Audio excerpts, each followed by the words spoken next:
Choices,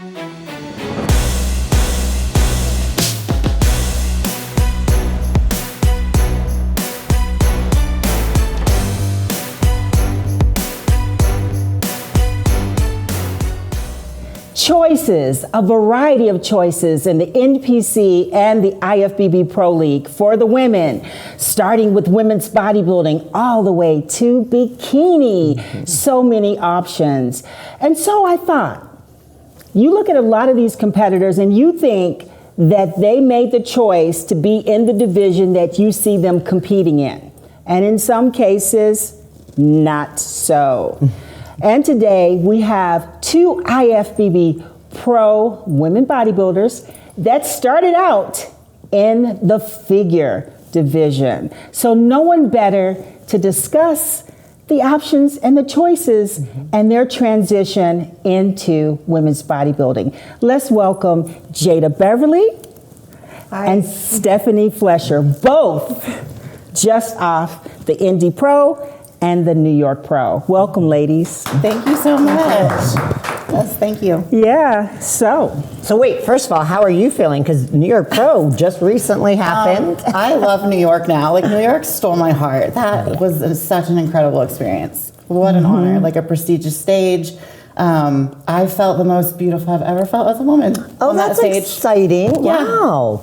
And it's not like you've had this short career either, so even better. I think it's important for a woman to be able to say they feel confident in not only what they bring to the stage, but in their own skin. And I saw my pre-judging pictures and I was like stunned. I was like, that's me? I look beautiful. Oh, that's yes. Oh, I love that. Yeah. I love that. You. So guys, give us the audience a brief history, just your start from figure to where you are today. We'll start with you, Jada. So I started as a true novice back in 2012. And I competed in figure for a long time, all the way up to 2018. I did the Arnold Amateur twice. The first time I did it, came in fourth. The second time I did it, I came in sixth, and that was the turning point for me in 2018 to make a decision to move up to women's physique. I see. And then I competed in my first women's physique open show at the Mike Francois in Ohio, won it, so I took that as a sign that I needed to do women's physique. And at that point, I competed for 2 years, went to junior, I did. I did junior nationals and 2 other shows on the national level before I actually got my pro card at the USA's in Vegas. Okay. So I did 3 shows that year, and I was gonna do however many national shows I had to do until I got that pro card. So I got it in Vegas. Okay. 2019. So what was the journey in regards to, like, with figure? Did you have the desire to go to different divisions? You know, I thought for sure I would always be a figure baby. I never imagined that my upper body would get a little bit too muscular and I would not be doing, I just started not doing well, especially when I tried it on the national level. So I decided to move up, and when I did, I felt confident because I won that show hands down. I'd never been in a physique class before, so that was my answer. And I did one more figure show that year, won that one, but I didn't care though because I felt like I was moving more towards women's physique. Okay. And so that's where I started. And following what your body genetically wanted to do, it wanted to be bigger. At that point, it felt like it, yeah. I was just too muscular at that point, for that year back. I know figure is kind of going up a notch, but at that time, the upper body was too much. And I actually had a judge tell me that, so. What obviously was a good move on your part, and you got that pro card. I did. Stephanie, what about for you, starting in figure? I started in figure in 2012. I was all natural. I competed all natural and won an overall. I did 2 more shows that year. One of them was junior nationals. And I just fell in love with the sport, but I always kind of knew Actually, as I was prepping for figure, I was also like kind of tinkering on women's physique. I was practicing the poses, and I think it was like it only been out for like a year or two. So for me, I was kind of always like I knew I was gonna go that way eventually. But I actually took a couple years off in between figure and physique, and I just lived my life. And then when I came back, I was like, all right, I did figure, I had fun. Let's see what physique is about. For me though, like I loved physique, but I didn't get to train like how I wanted to. My body just naturally wants to grow. So it was really hard for me in my off season, my food didn't really get to get high. Like it felt like I was prepping all the time because I had to stay like smaller. And I couldn't train how I wanted, couldn't eat how I wanted. I always had to do cardio just to stay in women's physique. So it was a real like struggle for me. But I was never really told that I was too big until last year. And then I was like, finally. Like I always said, if they say you're too big, then you will, but not until then. So I waited and they said it and I was like, yes, now I can train, now I can eat. So yeah, now here we are. And I love it. I love women's bodybuilding. It feels like home. So it was about like having someone say it, like, because I know Jada, you said that you made the decision yourself when you went from figure to women's physique. Yeah, I did. From women's physique to bodybuilding. Now here's where it gets interesting. There was people. There was those that felt that I should stay, and then there was those that felt that I should cross over. So last year was tough because I honestly didn't know what I was supposed to do. So I decided I was going to give it a try because women's physique, I kept placing kind of like top 10. I did top 5 one time. I got 4th in Omaha. And then I was kind of floating in the top 10 and I wasn't getting anywhere. And then after Chicago, 2020 Chicago, and I didn't get in the top 10 that time and I dropped, I decided, you know what? I'm going to try bodybuilding. So 2021, I tried bodybuilding. So that's okay. Yeah. So it was kind of like a 50-50, you know? Yeah, because I think we talked early on before Chicago or something. We did. We talked in New York. Yeah, and you asked me, you said they're saying that they think I should, move into women's bodybuilding. And I didn't quite see it at that time. I wasn't really sure because there's so many other things that are involved. There is. You have to, So I knew that, like, when a judge tells you, and it depends on what judge tells you that, for sure. Then they kind of like expect to see you, because I feel like if you ask them and they give you an answer and then you keep going in a show, then they're like, okay, yeah. So do you feel like it's your new home? Do you love bodybuilding now? Okay, so this is where it's getting interesting. Okay. After last year, which I did upsize, I did. I got a little bit bigger. That's why it kind of worked. And I did 2 shows, and the second one I looked really, really good. But this year I had some struggles with some health stuff, and I've lost size from last year. So we're thinking if I take this rest of the season off, maybe even come back 2024, it's gonna depend on how I'm looking to figure out, do we keep doing bodybuilding or do we go back to physique? I see. So you're still teetering on. I'm still in the, what do you call it, like a balance scale. I don't know what to do. But that's not necessarily a bad thing because honestly, there's a lot of athletes who get their mindset on one division, but their physique is not dictating that's the division they should be in. Right. And then, like Stephanie, like you said, you're having to restrict calories, do all this cardio when naturally your body is going, it's going to be way easier. You're probably going to enjoy it a lot better if you embrace a totally different division. For sure. But that's smart. I mean, just kind of saying, especially if there's health issues, just kind of playing it by ear. Either way, you've obviously, embraced both. You've done well in both. So it'll just be to be determined. Yes, exactly. That's exactly the right terminology, I would say. So I can't sit here and tell you guys like 2004 or 24, I'm definitely doing bodybuilding, I'm definitely doing physique. You're right, I don't know.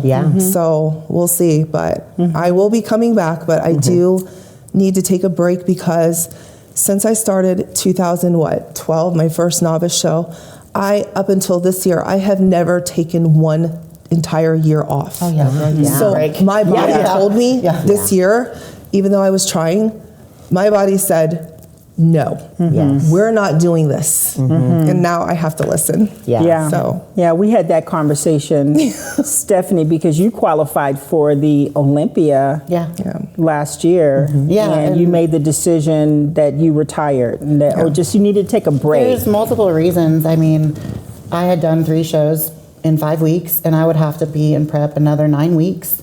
And mentally, it wears on you, you know? And then on top of that, just what you neglect in your personal life, if you have kids and family, and then just on top of that, like the supplements that we're taking, and it's like, okay, I don't want to do that for 9 more weeks. Like I want to have longevity in this sport, and when I do step on that Olympia stage, I want my look to be fresh. And I knew that just because I'd qualified off points, that didn't mean that I was going to do well. So it's one of those situations where I was like, great, I did that.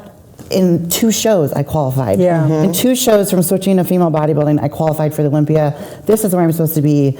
Let's just go full force from here on out. But I know when to play it smart too. And let's be honest, I mean, Olympia is the ultimate, that's what the goal is. But if your body is tired, there's girls who will run the whole year and push, but then they get to the Olympia stage and their bodies show it. And it's like, that's what you're presenting. And, you know, again, it's hard to make that decision because you qualify. What if you never qualify again? You know, you have to make that decision. It was hard. But again, it's like you're in this sport because you want longevity, you want to enjoy the ride, you have to have in your head, oh, I'll be back, no worries, I'm just going to look good when I hit that stage. That's the best way to go into it.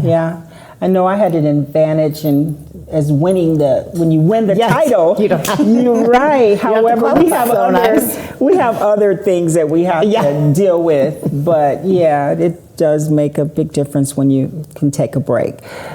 But what we're going to do, we're taking a break, and we will return and pick up on what's going on in women's bodybuilding.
And we're back with Stephanie and Jada. And what, in regards to like the division, like what was your image of a female bodybuilder? Because you both chose to go. Oh, that's I'm being serious. But let's be you were. I mean, come on. Oh, that's you and Elena for sure. I mean, you guys told me last year at Omaha, had I done female bodybuilding instead of women's physique, I would have won that show. You called me the bomb.com. And I replayed that video 20 times in the next 2 weeks to be like, if she's saying that, then girl, you got to believe that. And you can do it. Like you can be a female, the new era of women's bodybuilding. And I studied your pictures. It was a big step to take because, you know, like I didn't have a choice. It was just women's bodybuilding. You guys started on figure, and then you And then I think sometimes with people, like now, did they always call you a bodybuilder? Like when they saw you? Oh, even yeah, when you were people in like, oh, figure, she's a 'cause people that don't know what they're looking Sometimes, at. yeah. Sometimes they Yeah, would? yeah, Okay. Or CrossFit. I'm like, Yeah. Or CrossFit. Okay. I get that all the time. Oh, I'm I sure. say I'm in fitness, and they're like, "Yeah, I know. You're a bodybuilder." I'm like, "Never mind, just moving on. whatever. I work out a lot. It's just this umbrella, whatever." Yeah, so like now you're comfortable. You're really comfortable in your own skin being a female bodybuilder. Yeah, I mean, nowadays we can be because this sport has grown. Like literally, like it's the new cool thing to be Yeah. fit. Yes. So I'm not going to the gym with my sweater on and I'm like worried about taking it off because people are going to look at me weird. You know? Like, way back, I think like earlier when I started getting into it, it was kind of like that. But it's like the new cool thing now. Like fitness is totally in and it's continuing to grow. So Yeah, I know. I remember when they first came up and they talked about the introduction of the women's physique division. And, you know, from division to division, you get the women bodybuilders were a little intimidated or felt like, what are you trying to do, discard us? But when you look at all of the divisions across the board, like you can see the difference from division, Each one. to and it's just division. like body types. Like we all don't fit one mold. It's not a one size fits all, but you have to figure out which one you're best suited for, and that doesn't mean that it doesn't evolve and change over time. Because we do grow as competitors and women, and just That's why I love it. I think it's great that there's options. That's why I think this is such a great conversation because, you have a lot of people out there that admire you and they may not ever compete or have the desire to compete. But I think the message we're sending to women in general is to really embrace your body, embrace your physique. I spent a good deal of time trying to be much smaller. I had that athletic physique, and initially my goal was I wanted to be a cheerleader. And if you look at a cheerleader, professional cheerleader, I came tiny. from being athletic, they're very tiny. And it's no way my body would, It's not going to do right? that. It's not going to do that. So I say that to all women out there, just to really embrace. Yeah, don't fight it. Don't fight it. I fought it, and I probably could have been way further along if I hadn't, but that would be my advice, is just let your body do what it wants to do naturally. Don't fight it. Yeah. So Jada, your strong points, like your upper body, you have really strong I have biceps. I have different things that are like more dominant than others. So like chest, biceps, kind of the shoulders when I think I had really good shoulders last year and probably the back area. As far as legs, it's like more like quad. I'm quad heavy, not teardrop heavy. So, Yeah. And what about you, Stephanie? You're dominant. What do you feel like will grow just looking at it? My entire upper body will grow just looking at weights. Okay. Literally, I don't train chest or arms. Wow, ever. you don't have to. I don't train chest or arms. I haven't ever. Wow. Yeah. My back and shoulders, they just want to grow. So I would say definitely it's hard for me to grow legs, but I've also never really tried until now. Because again, I was trying to stay in a division that my body didn't want to be in. Yeah. Yeah. Absolutely.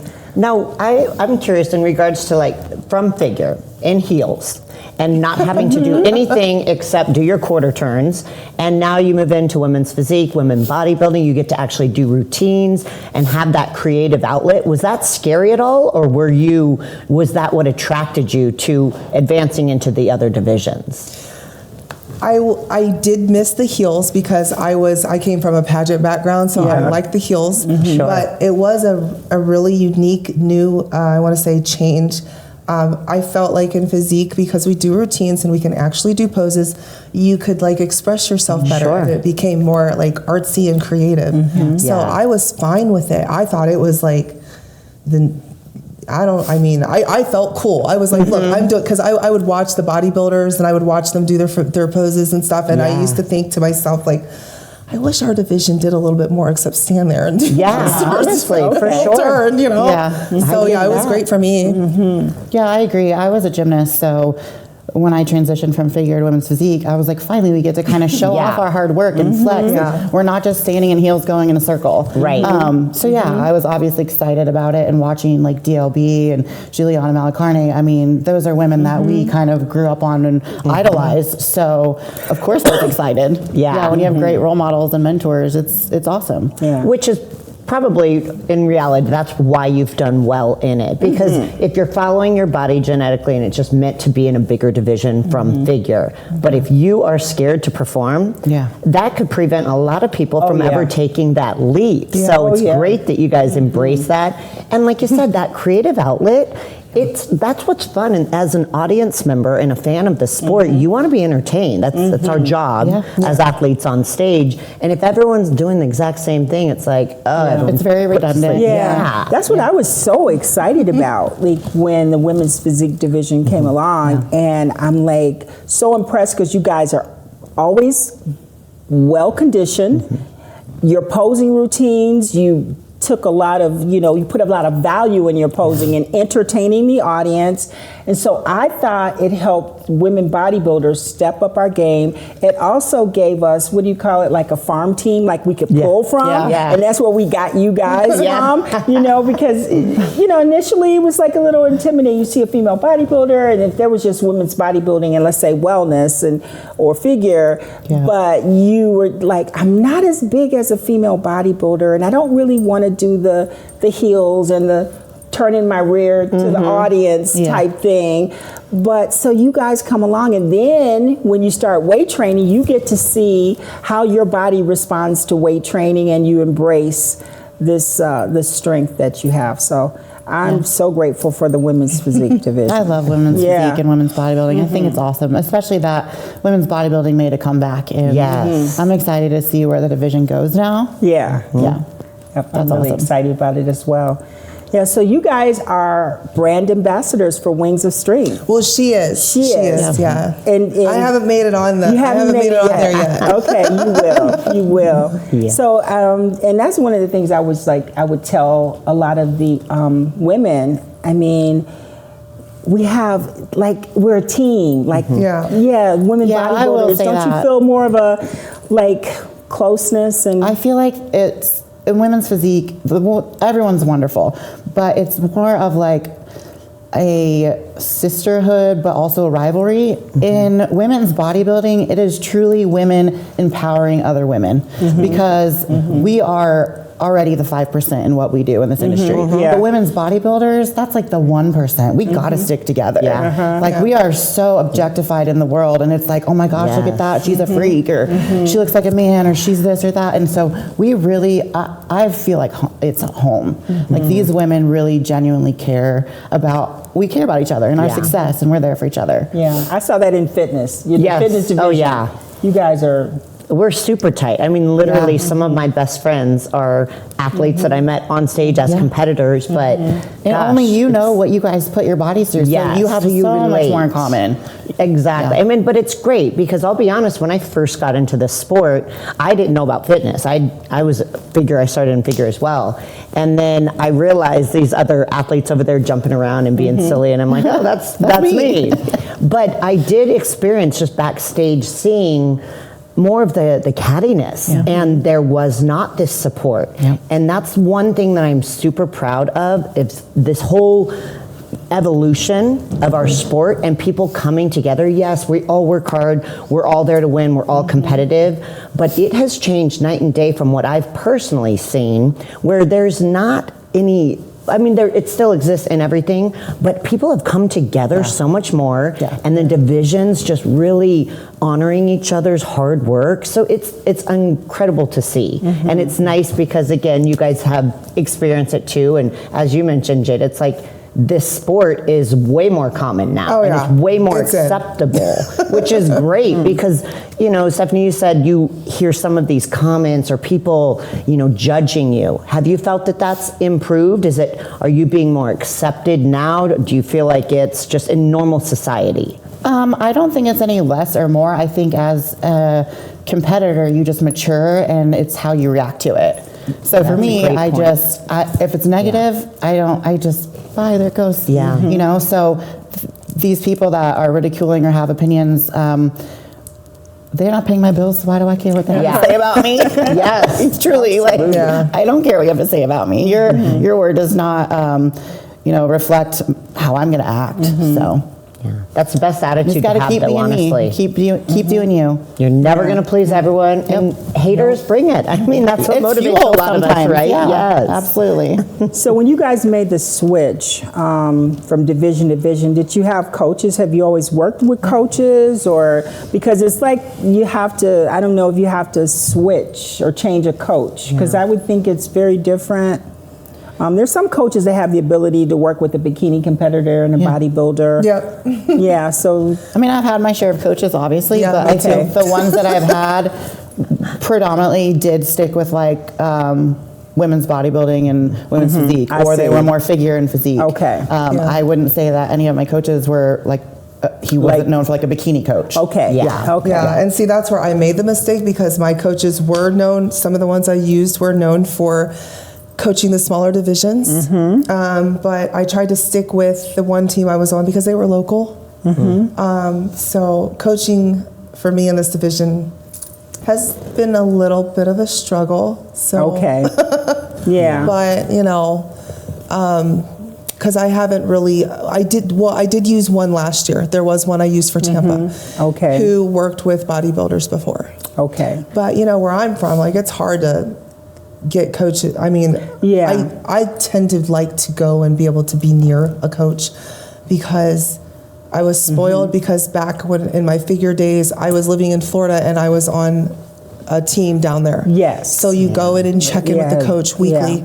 And it was hard for me to try to do the online stuff, which that's where a lot of the good coaches are. It's directly online. So Okay.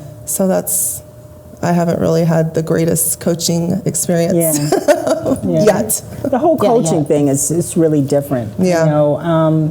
I think it's because at the end of the day, we do have to make our decisions and know. So how much control do you give your coaches? Oh, I mean, my job is to do, his job is to think. If you overthink and you question, then it can complicate everything. So for me, it's almost like you just have to give full trust in what they're saying. I mean, my coach obviously works with the best in the world. He's Helly Trevino's coach, Terrence Ruffin's coach, Mayla Ash. I could keep going and going and going. So it's blind faith, really. Okay. And why wouldn't it be? Yeah. All right. Probably makes it a lot easier for you. Yeah, that way. exactly. I'm like, I don't need to question him. Just do what you're told. Okay. And Jada, have you found a coach that When I get back into it, just going off of what she's been talking about and going off of my last experiences with not probably hiring the best coach for the divisions that I'm trying to do, that's one thing I'm going to make sure when I come back. I'm going to have a very good coach. I don't know who I'm going to use yet, but somebody that knows the divisions, that I can see has worked with some women in the divisions, and I can see what what they've worked with, and so I can go off as something. Yeah, doing your research on it. Yeah, do my research, and I mean, I know a couple out there. There's even one in California I was considering, but I don't have to worry about that now, because I'm going to take a whole year off, and then I will seek out a good coach for whichever division we end up going into. So you have time to do that research. I have tons right? of time. Tons of time. We're going to take a quick break and be back with more questions regarding their evolution in the sport. You diet down, train hard, and supplement smart for months. When the time comes to step on stage, don't leave your tan to chance. Go with the pros. Pro Tan. #1 worldwide since 1987 and the official sponsor of the Olympia for the last 15 years. Don't step on stage without it. Pro Tan. Okay, we're back. And I want to know, how has your training and nutrition changed since, starting with figure, now going into being a women bodybuilder? Well, I eat a lot. You eat a lot? Let's talk about calories. Maybe No from restriction. figure to body. Yeah, weight. Right. Actually, I used to never have carbs, ever. And I would even do protein veggie only days in prep. when I was women's physique. Now in my off season, I have like 1,000 grams of carbs a day. And I just, really I just carved up on probably like 800 to 900 the day before New York Pro. So carbs are my friend now. That's amazing. Yeah, That's great. and I don't like overdo the protein or anything like that. I eat 5 meals a day, and we keep fats in, but I don't have to eat like a bird anymore. Yeah. It's nice. Wow. It's nice. Training wise, I actually took a period off and I did powerlifting, and some of the best bodybuilders were powerlifters, and I get it now. Yeah. I mean, you're talking about the basic compound movements, and I truly think that helped my evolution and my physique grow. Just when you saw it last year, Omaha, that was because I did 2 powerlifting cycles. So I thoroughly enjoy that, and I like having free reign now to train as hard as I want, and as intense as I want. So will you continue with powerlifting as well? I don't know, because there's such a high risk of injury. For sure. Yeah. So it's one of those things, like, you kind of have to pick one or the other. So for right now, it's get to the Olympia in bodybuilding. And what about you, Jada? Well, I have to admit, I didn't know what dieting was when I was doing figure. Okay. But I sure learned when I did physique. Yes. Really? Yeah. Explain. So, Explain. yeah, for figure, I just was like doing whatever. And that's probably why I didn't get lean enough half the time when I was doing it. But when I switched to physique, and I got a coach at the time that I was on that team, that's when macros got introduced, and we would kind of play with the amount of protein versus carbs versus fats. And I learned that for me, I have to be pretty, I don't want to say high, I want to say moderate protein intake. Okay. Moderate carb intake, barely any fats. That's what got me my pro card when I was in physique. And bodybuilding, it pretty much stayed the same. I just got to, I guess, eat a little bit more. Not necessarily like she was saying, like a bird. But training did get easier because I wasn't consistently trying to fit myself in a box. Because in physique, I had to be careful. I can't train this too much. Oh, I can't train my biceps too much. Oh, I got to train my legs this way. Okay. So with bodybuilding, I mean, you just get in there and you just train. Everything. Yeah. You can train everything. So in preparation for in women's physique, there were, like, with your upper body, there were body parts you did not train? Yeah, we had to, I don't want to say I didn't train them. Right. I just wasn't training them very hard. So arms, because my biceps will blow up. So I didn't train arms real hard. Shoulders, I apparently didn't train my back as hard as I did for women's bodybuilding. So yeah, it was just like you're always training to try to fit into the look. You know, to come in harder, come in like a little smaller, a little tighter. I had 3D muscles, so it was really hard for me to look really streamlined, hard, and tight like that. Yeah. So I had muscles that popped. So like even when I was trying to train them down, they weren't really, they didn't look like they were. I understand. So, yeah, you do. Yeah, I do. because you had that 3D look to you too, and so you know, it's certain body parts. I knew like they would take over. Yeah, and there's nothing you could do about it. I could do about it. Just take over. Such a horrible problem to have. Yeah. It was a cool problem to have, like big biceps, and because that's when we think of bodybuilders, we think of biceps, and this is a good problem to have. Yeah. Now, what about the mandatories and like the posing? Obviously, girls stress about the posing of any division, and they could be in the same division for 10 years and they still struggle with their posing.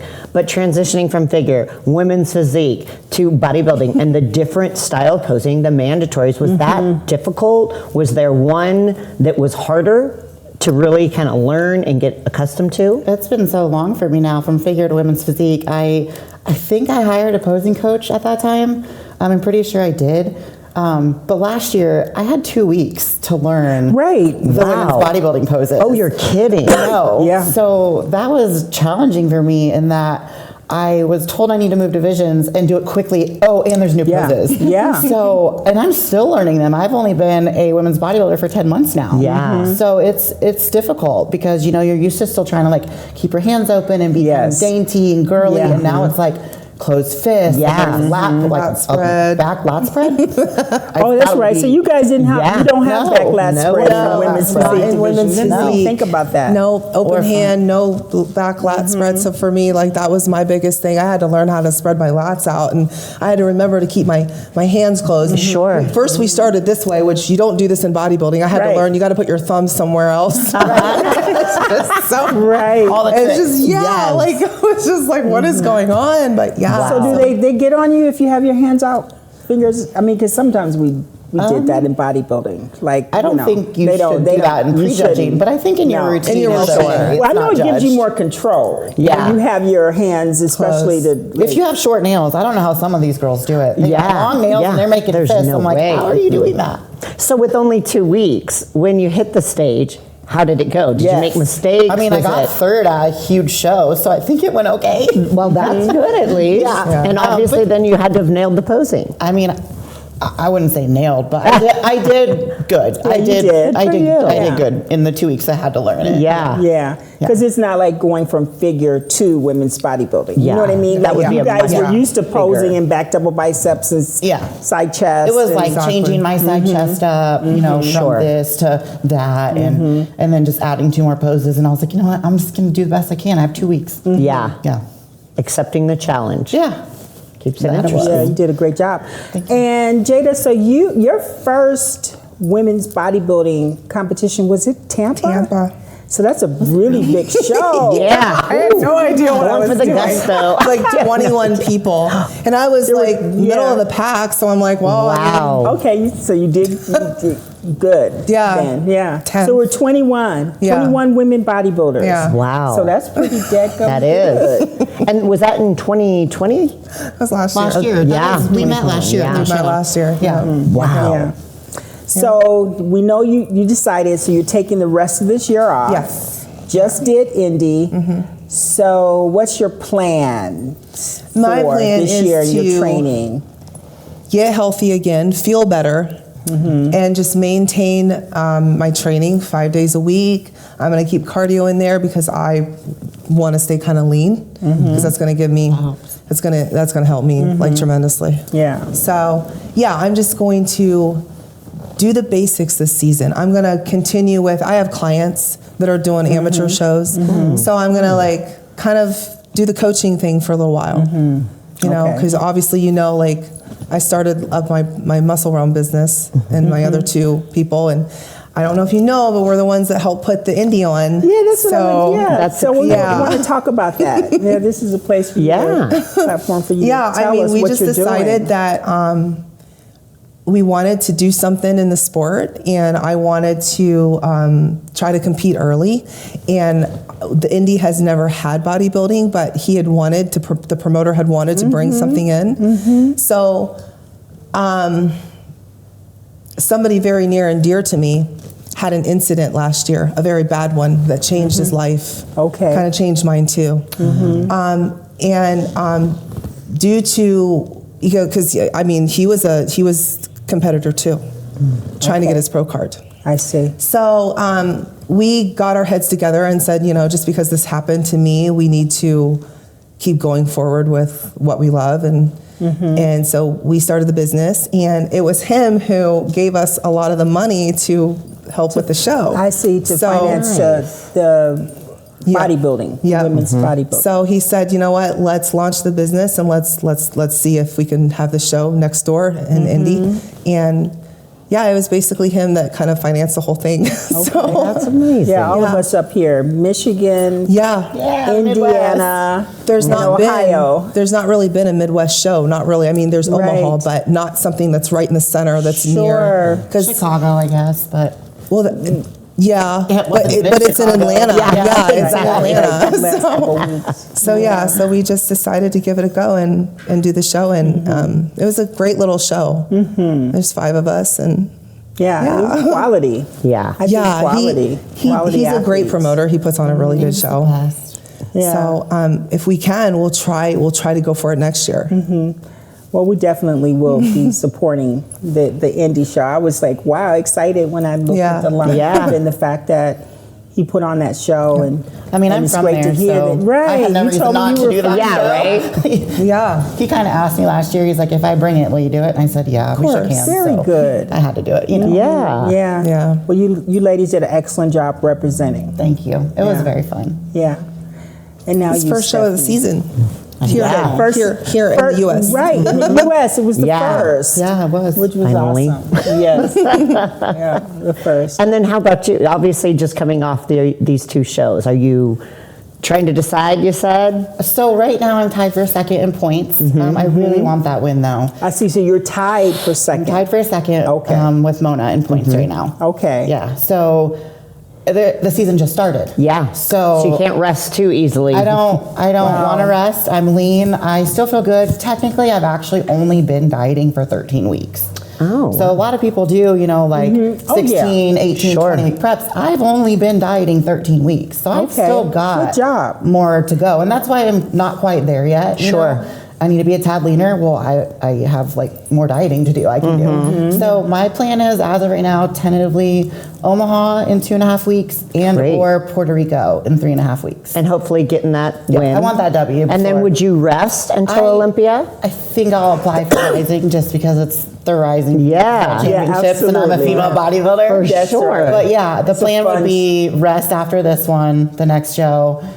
Try to use that rebound, grow, put on as much size as I can, take the judges' feedback, and then just come out in the winter a whole new competitor. Yeah. Yeah. Well, it's smart that you guys chose the shows earlier. Because both of you started dieting what January month? for me. You started in Yep, January? January. Yeah, so that's the best way to do it. Well, one of the real reasons why I wanted to go early this year, I ran into an issue last year where I waited too late in the season, and there were only 2 shows left, and so I had Tampa, and then my body completely changed and looked really good, and I did Savannah. And if I could have done another show, I so would have. But there was no show to do. That's right. So- Yeah. And everyone does wait till the end, and that's why, Chicago, my pro debut, we had 27 girls. Wow. And it's you really need to look at that list when it comes out and talk strategy with your coach, because there can only be one winner. Yeah. And then if there's 27 girls and then they all jump in the show the next week and the next week, all those shows at the end of the year are stacked. Yeah, there's- And you have to play the point race because, again, you can't ever get too comfortable. Exactly. As those last several shows go, you could be sitting pretty for a while. And then all of a sudden, one weekend, and then the next weekend, you're like, whoa, I'm out? I'm out. Exactly. I'm sitting now? pretty right now, but it's just getting started. Yeah. That's So right. I'm not done because they're not even starting yet. Yeah. You know what I mean? Yeah. Well, thank you guys so much for you. joining us. Thank you for having us. And I'm looking forward to seeing what happens after you get some rest. Yes. I'm excited to Well-deserved see too. rest. I'm excited to Thank you. Yeah. Yeah. So thank you, Jada. Thank you. Stephanie. And to the audience, thank you so much for joining us on another great edition of FemFlex Friday.